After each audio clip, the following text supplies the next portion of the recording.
जब वो एक बार क्रॉल कर लेगा तो इंडेक्स करेगा तो रैंक से आपको मिलता है फ्री ट्रैफिक। वो कैसे मिलेगा? वो ऐसे मिलेगा जब स्टार्ट किया होगा ना, तो उसने उस जमाने में कैसे स्टार्ट किया था? उस जमाने में जब उसने स्टार्ट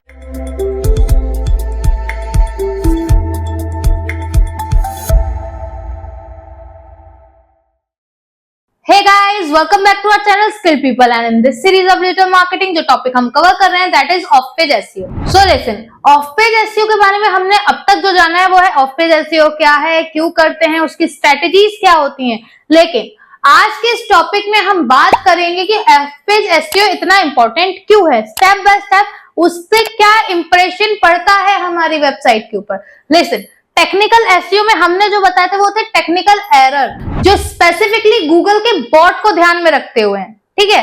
लेकिन जो आज हम बात करेंगे वो हम बात करेंगे ऑफ पेज एसईओ के, जहां हम ध्यान रखते हैं आपकी वेबसाइट की रेपुटेशन के बारे में, ठीक है। तो अब उससे हमारी वेबसाइट की रैंकिंग पे क्या फर्क पड़ेगा? अगर हम बैकलिंकिंग ना भी करें तो भी तो हमारी वेबसाइट रिव्यूज और बाकी सारी चीजों से अच्छी हो सकती है। क्या जरूरत है हमें इतना ध्यान देने की इन बैकलिंक्स पर? पहले बैकलिंक्स ढूंढो, कंटेंट बनाओ, रिसोर्स शीट बनाओ, फिर नेक्स्ट वेबसाइट ढूंढो, उस पे जाकर अपने बैकलिंक पोस्ट करो, उसके बाद वो आपको बैकलिंक प्रोवाइड करवाती भी है या नहीं, ठीक है। उसके बाद भी आप देखो कि उसने आपका कंटेंट एक्सेप्ट किया है या रिजेक्ट कर दिया है। ये बहुत सारी हेक्टिक लेने की हमें जरूरत क्या है? तो आज हम जानेंगे कि ये जो बैकलिंकिंग वाला प्रोसेस है या मैं कहूँ ऑफ पेज वाला प्रोसेस है वो इतना इंपॉर्टेंट क्यों है आपकी वेबसाइट के लिए। तो let's get start with the video. Guys, अगर मैं बात करूं ऑफ पेज एसईओ की, तो ऑफ पेज एसईओ का मेन काम होता है आपकी वेबसाइट की रेपुटेशन को मैनेज करना in the I of Google, ठीक है। एक ट्रस्ट बिल्ड करना, एक अथॉरिटी बिल्ड करना। तो ये सब काम आपको स्टेप बाय स्टेप धीरे धीरे करने पड़ेंगे, ठीक है। ऐसा नहीं है कि आपने आज वेबसाइट बनाई है तो कल से गूगल आपको नोटिफाई करना शुरू कर देगा कि हाँ गूगल करेगा अच्छा ये वेबसाइट है, इसके लिए चलो बॉट भेजता हूं, बॉट क्रॉल करेगा। नहीं, 3-3 महीने लग जाते हैं वेबसाइट को सैंडबॉक्स से निकलने के लिए, समझ रहे हो? तो इस पर्टिकुलर 3 महीने के टाइम में आप क्या कर रहे हो? बैठे थोड़ी रहोगे अरे मेरी वेबसाइट सैंडबॉक्स से निकलेगी तब मैं जाके कहीं एसईओ करूंगा। नहीं, तुमने वेबसाइट आज कंप्लीट करी है, तुम आज से ही उसकी रेपुटेशन पर वर्क करोगे, आज से ही उसकी क्रॉलिंग पाथ क्लियर करोगे, ताकि जब 3 महीने बाद एक नई वेबसाइट नोटिफाई हो गूगल को तो गूगल उसमें कोई दिक्कत ना निकाल सके, अरे इसका क्रॉलिंग पाथ ठीक नहीं है, इसका यूआरएल ठीक नहीं है, इसकी ट्रस्टेबिलिटी नहीं है, ये सारे इश्यू ना निकाल पाए, समझ रहे हो? तो ऑफ पेज एसईओ इन्हीं इश्यू से रिजॉल्व करने के लिए हम करते हैं। तो इसके ना बेनिफिट्स क्या होते हैं, देखो, इसकी हेल्प से हमें मिलती है हायर रैंकिंग। अब ये तो मैंने आपको 1000 बार समझा दिया होगा, बता दिया होगा कि पूरा एसईओ ही रैंकिंग के ऊपर चल रहा है। अब आप बोलोगे मैम ऑफ पेज एसईओ से हायर रैंकिंग में कैसे इफेक्ट पड़ता है? जब भी आप कोई बैकलिंक क्रिएट करते हो वो आप किसी वेबसाइट पर जब करते हो तो अगेन आप जिस वेबसाइट पर करोगे उसका डीएपीए बहुत अच्छा होगा, ठीक है, उसकी ऑलरेडी अथॉरिटी मेंटेन होगी।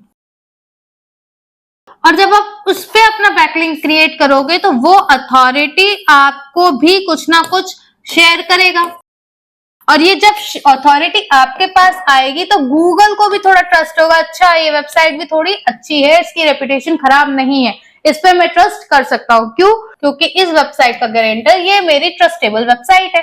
फॉर एग्जाम्पल ये ऐसे समझो, जब आप लोन लेने जाते हो तो लोन लेने के लिए जब आप साथ में क्या लेके जाते हो? गारंटर। और गारंटर कौन होता है? गारंटर वही बन सकता है जिसका खुद का क्रेडिट स्कोर अच्छा हो, ठीक है। जिसका खुद का क्रेडिट स्कोर बेकार होगा उसको बैंक मना कर देगी, भाई जब मुझे इस पे ही ट्रस्ट नहीं है तो मैं तेरे पे क्या ट्रस्ट करूंगा। सेम वही उसी तरह का गारंटर है ये पर्टिकुलर वेबसाइट। तो जब आप ऐसी 10-5 वेबसाइट पर अपने बैकलिंक क्रिएट कर देते हो और वो आपको डू फॉलो लिंक दे देते हैं तो ये आपकी रैंकिंग प्रोसेस को बूस्ट करता है। क्यों? क्योंकि गूगल को ट्रस्ट आ जाता है, तो गूगल को ट्रस्ट आता है, वो आपको और इजीली पुश करने लगता है। सेकंड, ऑफ पेज एसईओ से हमें मिलता है ऑर्गेनिक ट्रैफिक, ठीक है।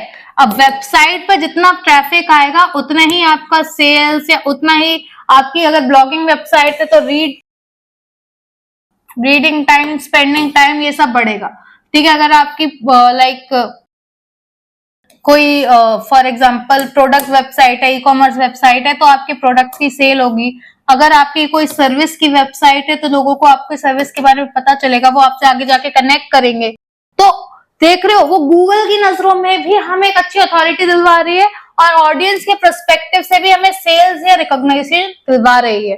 तो ऑफ पेज से आपको मिलता है फ्री ट्रैफिक। वो कैसे मिलेगा? वो ऐसे मिलेगा जब आपके पास डू फॉलो लिंक आता है। तो मैंने आपको पता है डू फॉलो नो फॉलो में एक बात बताई थी कि नो फॉलो लिंक में डायरेक्ट एसईओ बूस्ट नहीं होता, लेकिन रेफरल ट्रैफिक जरूर आता है। जिस बंदे ने आपका ब्लॉग पढ़ा होगा और उसे इंफॉर्मेटिव लगा होगा, वो कहीं ना कहीं आपको क्लिक करके 1 या 2 बार में सर्च कर ही लेगा। समझ रहे हो? ब्रांड अथॉरिटी, थर्ड, आपके ब्रांड को भी एक अच्छी फेस वैल्यू मिल जाती है। ठीक है, वो कैसे? जब आप अपने टॉपिक या अपने पर्टिकुलर नीश से रिलेटेड रेप्यूटेड वेबसाइट पर ब्लॉग राइट करते हो ना, regarding to industrial topic, regarding to current update, regarding to anything, जब आप ये ब्लॉगिंग अपडेट करते हो ना, तब क्या होता है? तब आपकी वेबसाइट की एक रेपुटेशन आपके गूगल के सामने भी बनती है और एक रेपुटेशन आपके जो कॉम्पिटिटर्स हैं या मैं आपका कहूँ मार्केट है उसमें भी बनती है। तो और तीसरा आपके यूजर्स के सामने भी बनती है, तभी तो यूजर फुटफॉल आ रहा है। ठीक है, तो यहाँ हर फील्ड से आपकी ब्रांड की एक अथॉरिटी बन रही होती है। ठीक है, तो आपके ब्रांड की अथॉरिटी भी बनती है। क्यों? क्योंकि गूगल भी आपके ब्रांड को रिकॉग्नाइज करना शुरू कर देता है, कॉम्पिटिटर्स भी समझने लग जाते हैं, अच्छा ये भी एक पर्टिकुलर बंदा है जिसके ब्लॉग इतने अच्छे जा रहे हैं कि वेबसाइट खुद इन्हें पुश कर रही है, गूगल इन्हें पुश कर रहा है। अब वो कैसे पता लगाते हैं? अगेन सैमरश, यूजर्स को बहुत अच्छे लग। फॉर एग्जाम्पल तुम 10 बार, अगर देखो वोग है, वो आज इतना फेमस है, लेकिन कभी तो उसने भी स्टार्ट किया होगा ना। तो उसने उस जमाने में कैसे स्टार्ट किया था? उस जमाने में जब उसने स्टार्ट किया था तो धीरे धीरे लोगों को जब प्रैक्टिकली उसका जो फैशन नोवेल्स हैं या जो भी उसका फैशन साइंस है, जो भी ब्लॉग्स थे, वो सब अच्छे लगने लगे थे। तो जब एक बार पढ़ा, अच्छा लगा, उसने दूसरी बार खरीदा, दूसरी बार भी अच्छा लगा, तीसरी बार खरीदा। धीरे धीरे वो इतना रैपिड हुआ कि लोगों के दिमाग में वो का नाम छप गया। सेम गोज विद इट, आपकी ब्रांड अथॉरिटी बिल्ड होता है, एक तरह से आपकी ब्रांड मार्केटिंग भी हो जाती है यहाँ से। समझे? क्यों? क्योंकि अगर आप एक अच्छा कंटेंट प्रोवाइड कराओगे यूजर को, तो यूजर नेक्स्ट टाइम आपके भी कंटेंट पे आएगा। अब देखो रेडिट है, रेडिट पर लोग अपनी लाइव स्टोरीज भी शेयर करते हैं और रेडिट पे अच्छा रिस्पॉन्स मिलता है, अच्छे आंसर्स मिलते हैं, इसलिए लोग रेडिट पर करते हैं। क्वोरा है, फोरम के नाम पे अगर सबसे पहले सर्च करा जाएगा तो क्वोरा आएगा। क्यों? क्योंकि क्वोरा डिजायरेबल रिजल्ट देता है। ठीक है, लोगों के क्वेश्चन के आंसर देता है। तो इसी तरह अगर आपके ब्लॉग्स पर्टिकुलर आपकी इंफॉर्मेशन प्रोवाइड कराएंगे तो लोगों को ये याद भी रहेगा और लोगों के लिए लाइक अच्छा इंप्रेशन छोड़ जाएगा लोगों के दिमाग पे आपके ब्रांड के नाम का। फास्टर इंडेक्सिंग, 4th पॉइंट है आपका फास्टर इंडेक्सिंग में। फास्टर इंडेक्सिंग में इसमें मैं खुद अपनी वेबसाइट पर क्रॉलर को इनवाइट नहीं कर रही हूं, लेकिन crawler with the via of backlinks या लिंक जूस के थ्रू आपको डिस्कवर कर ही लेगा। आपके ब्लॉग्स को या आपने जिस भी पेज के लिए बैकलिंक्स के लगाया होगा, जिस भी पेज का यूआरएल आपने बैकलिंक में लगाया होगा, उसके थ्रू क्रॉलर आपको ढूंढ ही लेगा। क्यों? क्योंकि जब आपने एक वेबसाइट पर, एक अथॉरिटेटिव वेबसाइट पर बैकलिंक लगाया है, तो वहां का जो क्रॉलर है वो लिंक जूस के साथ साथ आपकी वेबसाइट को भी फाइंड आउट करेगा, उसे क्रॉल करेगा, और जब वो एक बार क्रॉल कर लेगा तो इंडेक्स करेगा, इंडेक्स करेगा तो रैंकिंग मिलना इजी हो जाएगा। तो फास्टर इंडेक्सिंग होगी तो फास्टर रैंकिंग भी होगी। समझ रहे हो? ये सारे बेनिफिट भी हैं ऑफ पेज एसईओ के। सिर्फ बैकलिंकिंग करना इतना वो नहीं है कि मैम उठाया एक ब्लॉग लगा दिया फिर कहानी खत्म, नहीं। पीछे की कहानी इतनी बड़ी है कि आपका क्रॉलर भी वही काम कर रहा है, यूजर भी वही काम कर रहा है, आप खुद अपनी वेबसाइट के लिए काम कर रहे हो। पर एक और चीज है गाइस, आपको ये बात समझनी पड़ेगी कि अगर आपकी वेबसाइट के ब्लॉग डिनाई होते हैं तो एक बैड इंप्रेशन है यूजर की नजरों में भी, वेबसाइट्स की नजरों में भी और गूगल की नजरों में भी। तो एक बात हमेशा याद रखिएगा कि अपना कंटेंट हमेशा अच्छा लिखें। अब वो किस किस पॉइंट पे करते हैं वो मैंने अपने लास्ट लेक्चर में बताया है आपको। थर्ड, कॉम्पिटिटर को भी हम इससे बीट कर सकते हैं। For example, if you right better content from your competitor, you will get better traffic, better recognition, better ranking। समझ रहे हो? तो सिर्फ बैकलिंकिंग यहां तक काम नहीं करती है। आप अपने कॉम्पिटिटर से बेटर कंटेंट लिखिए, उससे बेटर बैकलिंकिंग स्ट्रेटजीज बनाइए जो लीड करेगा बेटर ट्रैफिक को, बेटर रिकॉग्निशन को, बेटर लिंक जूस को, ठीक है। फिर वो हेल्प करेगा बेटर रैंकिंग में। अगर आपकी रैंकिंग आपसे कॉम्पिटिटर से ऊपर है तो इसका मतलब है आपका एसईओ वर्क कर रहा है। उसके लिए आप क्या करोगे, मैंने आपको लास्ट क्लास में कि आपको करनी पड़ेगी कॉम्पिटिटर की रिसर्च। वो आप सेमरस से भी कर सकते हो कि वो कहाँ बैकलिंकिंग कर रहा है, किस तरह के ब्लॉग लिख रहा है, उसके ब्लॉग में क्या लूप होल है, हमारे ब्लॉग में क्या हम और अच्छा कर सकते हैं। तो ये सारी डिटेल्स भी आपको करनी पड़ेंगी जिसका रिजल्ट अल्टीमेटली होगा बेटर रैंकिंग।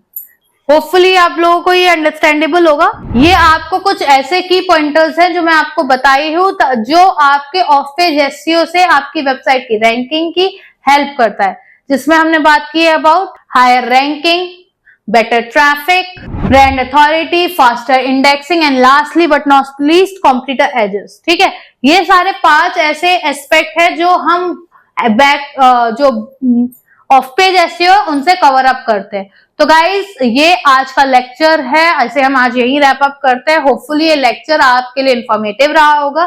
अगर इस लेक्चर में कोई भी इशू है या आपको कोई भी टॉपिक है जो समझ में नहीं आ रहा है, do let me know in the comment box and as you know for more such informational lectures, like, share, subscribe and obviously hit the bell icon. Hey!